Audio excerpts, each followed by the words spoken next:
Welcome back to The Explainer. Today, we're unpacking a really fascinating, highly structured behavioral philosophy all about male leadership and dating dynamics. We're putting on our objective analyst hats to decode a pretty heavily debated framework from our source material.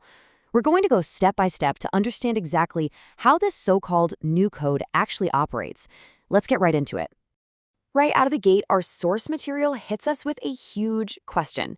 Why do logical arguments consistently fail in emotional dynamics? According to the text, a massive pitfall in modern relationships is that men try to use rational, cold logic to negotiate emotional desire.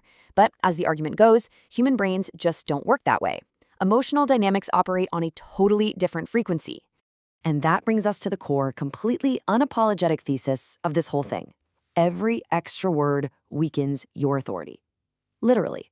The philosophy asserts that the second you start over-explaining, arguing, or justifying a super simple choice, like why you were 10 minutes late or why you picked a certain restaurant, you're implicitly asking for permission. You're asking for validation.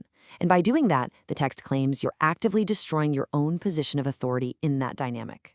So to map out this architecture, here is the diagnostic framework we'll be pulling from the sources today. 1. The nice guy trap. 2. The fallacy of over-explaining. 3. One thought, one mind. 4. The power of silence. 5. Delaying gratification for power. And 6. Non-negotiable boundaries. Number 1. The nice guy trap. The author essentially diagnoses a fundamental flaw in how men are socially conditioned to behave. Society hands them this social script that's totally based on seeking approval, negotiating, and relying on logic to somehow win affection.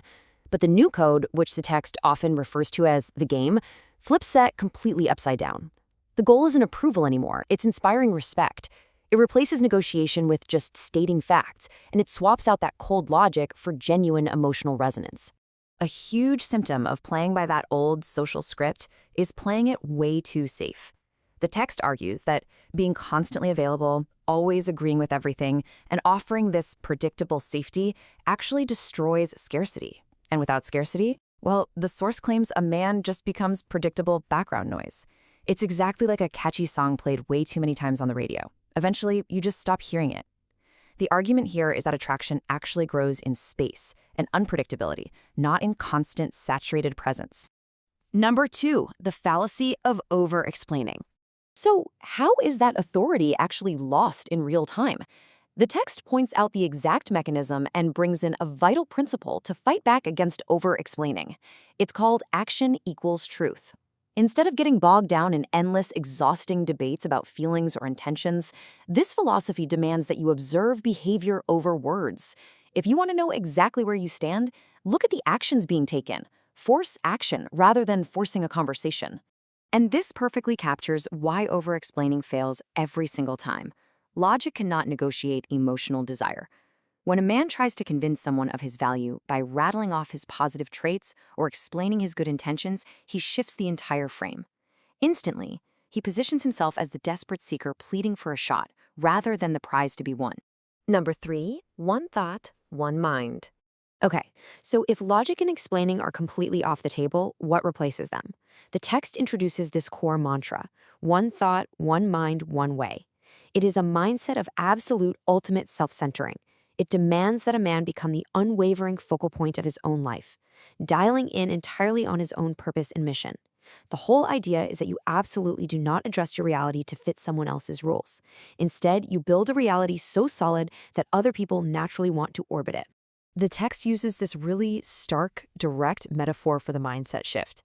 You are either the fan, constantly accommodating and super easily impressed, or you are the prize, continually evaluating if someone actually fits into your world. The prize protects their purpose at all costs.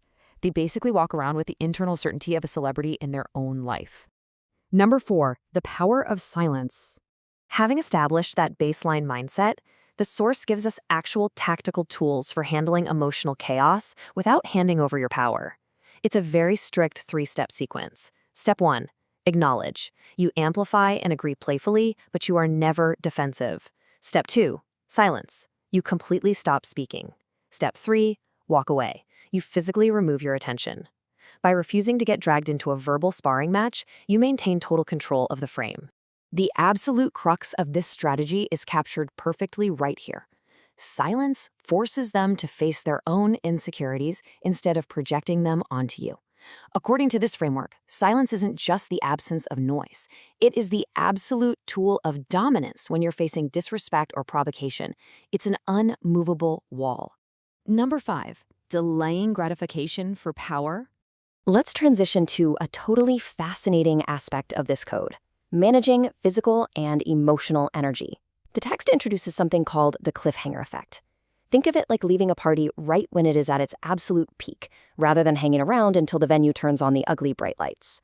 The author advises intentionally cutting off an interaction at its highest emotional peak. By delaying gratification and pulling away when the energy is highest, it builds immense internal tension, mystery, and hunger. Building on that tension is the highly specific Walmart emotional metaphor. The text argues that being just a safe, nice guy is like a store that only sells one boring product. Nobody gets excited about that.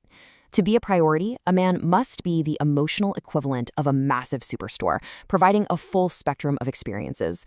Sure, that includes the safety of his leadership, but it also has to include the thrill of tension, the acute fear of his potential absence, and absolute freedom from judgment.